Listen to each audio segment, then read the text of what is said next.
So, I just got back from seeing Captain America: Brave New World in theaters, and I gotta say, the movie overall, it does not deserve the amount of hate it's getting. Okay, I can see some of the hate, some people not enjoying it as much as I did. I thought the movie was pretty good overall.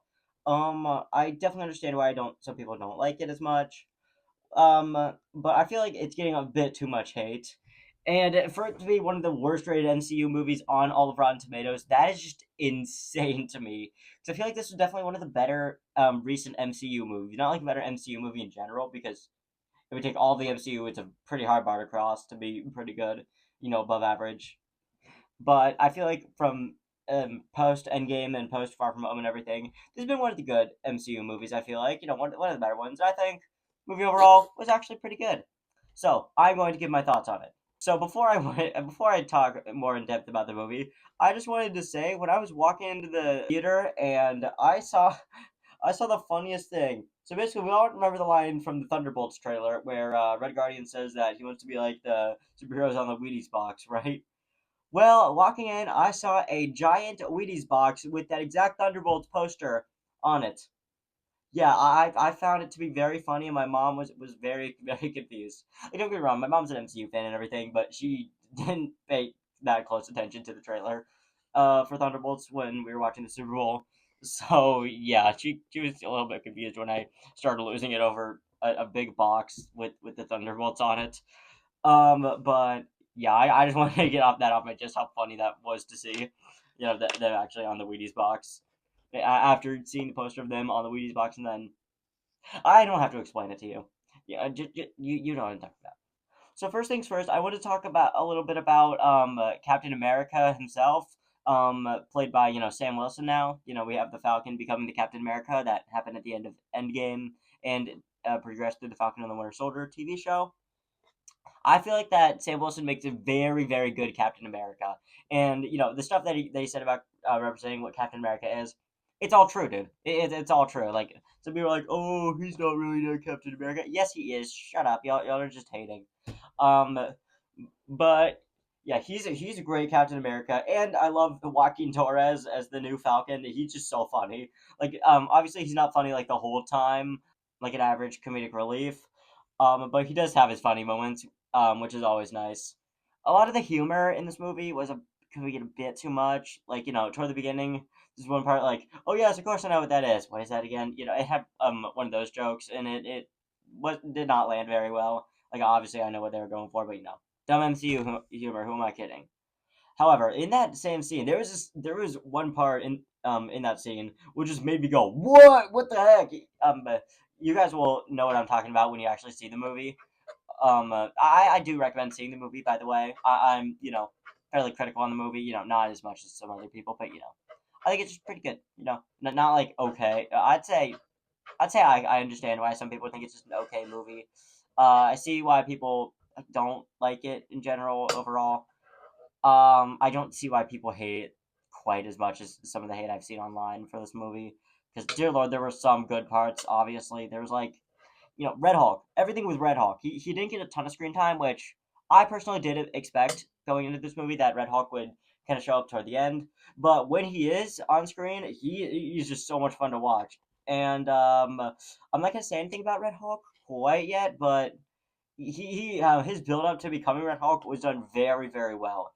Like there were a couple parts throughout the movie where um Harrison Ford his face started turning red. I'm like, oh, is he about to crash out? Is he about to become Red Hulk early? But unfortunately, no. He just shows up at the end, which when he does, it's really cool. I feel like it was a bit too short the scene with Red Hulk. But yeah, overall, it was a very fun scene to watch. And the leader as a villain. Don't get me wrong. I thought it was pretty cool how we brought back a villain that got teased at the end of the Incredible Hulk, which the second ever MCU movie coming back in the 35th one. I thought that was pretty cool, but I feel like he did do like quite a bit. Like I feel like one nitpick I have with the movie overall is that maybe instead of having Red Hawk in the promo, maybe they should have had the leader in the promo. That would have hit so much different. If you guys know the YouTube channel Audience Reactions, shout out to them. They're amazing. They basically just post like audience reactions to like movies that come out of like opening Most infamously, they did like Infinity War, Endgame, No Way Home, Sonic. Basically, most movies. Um, well, they literally made a community post that said, "I just saw Captain America: Brave New World." There were no reactions.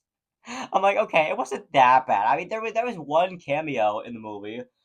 I'm not gonna say who it is, but it's fairly predictable as to who it is. But yeah, it's I really liked how they came back in this movie, even though it was only for a couple of minutes. And I did hear some chitter chatter in my eyes, like, oh my gosh, it's them, it's them. Oh my gosh, no way.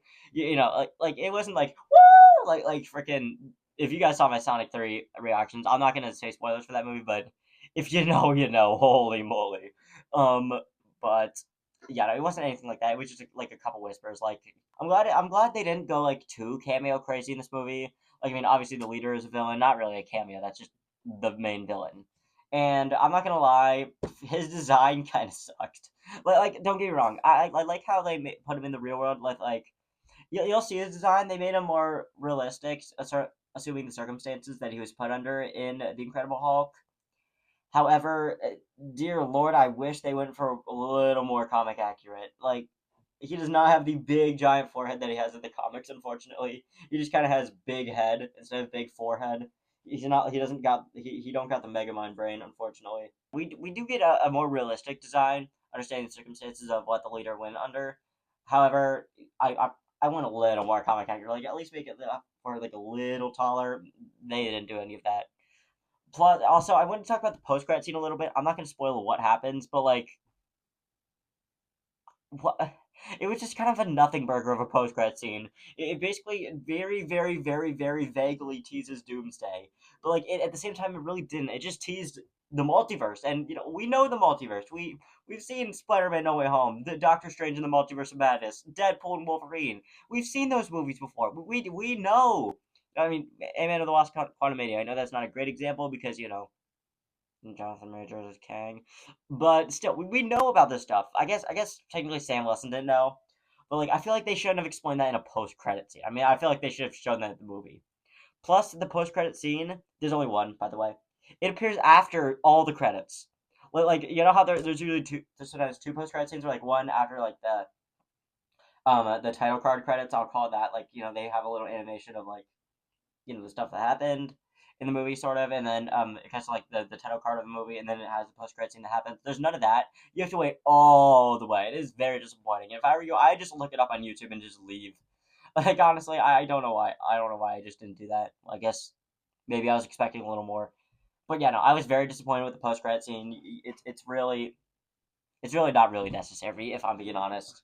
It's very predictable if you were paying attention to what I was talking about. Which if you aren't, I don't care. You can't hurt me. But yeah, the post credit scene very disappointing. Plus, some of the action sequences throughout the movie, toward the beginning of the movie, was a little generic, especially with the stuff near the Celestial. Which, by the way, the way they transitioned the heroes into the main characters into going to the Celestials, it took them God knows how long to get to the Celestial, and even then, we barely even explored adamantium. President Ross, you know Harrison Ford, he just kind of talked about what adamantium could do, and that's really about it, honestly.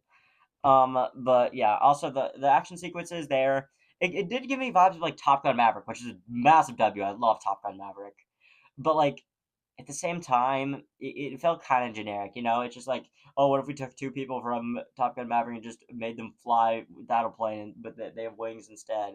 It kind of felt like that, and overall, it just felt kind of weird. You know, it wasn't bad. I wouldn't say it's too bad or anything. I just feel like the Celestial could have definitely been expanded on. Plus, this the character that Giancarlo Esposito played, we did not need him in the movie. I'm so sorry, but like, it was kind of wasted talent, and they could have casted basically anybody else. They would have saved a lot of money if they didn't cast him. Like, don't get me wrong, I liked how he was here, but like, I feel like we could have definitely gone with the movie without him and not have like almost anything change. Like, I'm sure a couple things would be changed, but like, you know, not really much to like for the massive plot overall.